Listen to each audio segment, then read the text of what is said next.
It's Thursday, September 30th, 2021. I'm Jeremy Crosby. Andrew's in the back office, control room, data center, whatever you want to say. And we're here and we're Data ready center. to rock and roll. Data center sounds cool. I don't know. Control rooms, the booth, those Yep. are the normal terms. Yep. The data center. Sounds better. That's all right. We got a really busy show coming up here. Andrew's been working hard today. Only today. Every other day, it's kind of up in the air. But today, he's been working hard for you. And really, he's been editing because the Historical Society is taking over the show today on a two-parter. We're going to be talking about real estate and how that's been affected since COVID-19 had begun. It continues the series. Catherine from the Historical Society has been interviewing a whole bunch of people about the response, what's been happening in Fitchburg during that. It's going to be great. It's a very timely piece, of course, but also for history later on. It'll be fun to go back and look at these stories that were told during this time. So excited for that. We'll have a two-parter here and talking with First Weber today. So we'll check in and have that at a two-parter coming up. So that's it. I just got to do headlines and I'm out. So let's go right into the headlines. And happening here right after the show, in fact, you have the Parks Plan 10-year update, open house and public meeting. That starts at 6:30, goes till 8:30 tonight in the Common Council chambers. City staff will be gathering feedback from all interested parties on the plan update at the open house tonight. The open house, again, starts at 6:30 to 7, and then 7 o'clock is scheduled for feedback opportunities. So tune in for that. If you haven't already and you want to register to speak via online, you can do that through sending an email to Scott Endel. And if you want to just watch it, tune over to our Gov channel right after the show. It'd be perfect timing. You get to watch all this and then jump right over there. We got you covered in the and everything tonight. Love it. And as a special note, of course, we'll rebroadcast this as well. So if you can't make it, don't worry.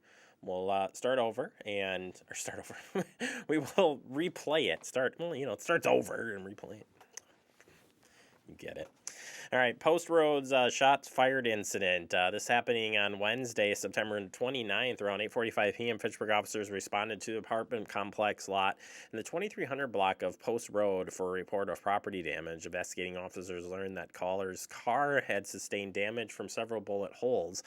At least one round also struck a 24-unit apartment building. No injuries were reported as a result of the incident. Investigators believe the incident likely occurred a few hours before the initial call Wednesday morning, sometime between 1:30 a.m. and 2 a.m. No calls were received regarding gunshots at the time they likely occurred. The investigation has revealed that the unoccupied vehicle was the intended target of the shooter. No suspect information or description is available for release. The investigation remains open. No arrests have been made, and no other further information is available at this time. Anyone with information regarding this incident is encouraged to contact the Fitchburg Police Department at 270-4300. Tipsters can remain anonymous by calling the Madison Area Crime Stoppers. That's 608-266-6014, or visiting p3tips.com to send in any tips.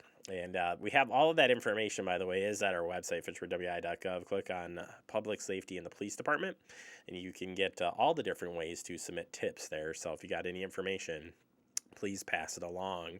We have an update on the Curry Court shooting that occurred the other night around, and this is the update here, around 9:35 p.m. on Tuesday, September 28th. Fitchburg police officers and emergency medical personnel responded to an apartment in the 5100 block of Curry Court for a report of a person who had been shot. The victim, an 11-year-old girl, was transported to a local hospital where she was pronounced deceased.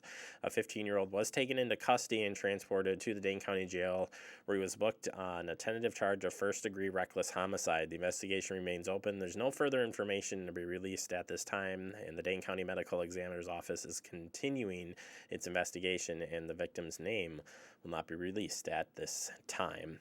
All right, other news, Clean Sweep household hazardous waste drop-off event is coming up. This is going to be an event that's held on Saturday, October 23rd from 8 a.m. to noon at the parking lot at Marketplace Drive behind Funk's Pub in Oak Bank. This is an opportunity to properly dispose of paints, household chemicals, and hazardous house material waste that shouldn't be placed in your curbside garbage bins. The event is put on by Dane County Clean Sweep, the Madison Metropolitan Sewer District, and the Madison Area Municipal Storm Water Partnership. If you want more information, you can go to our website. We've got all that information. And guess what? Andrew shares the links, as he always does when he posts up these headlines, so you can check that out there. All right, that does it for our headlines. Coming up next, we open up our digest and guest segment, a two-parter where we have the Historical Society sharing information about real estate since COVID-19 happened and is still going on. We'll have that for you next right here on Talking Pittsburgh.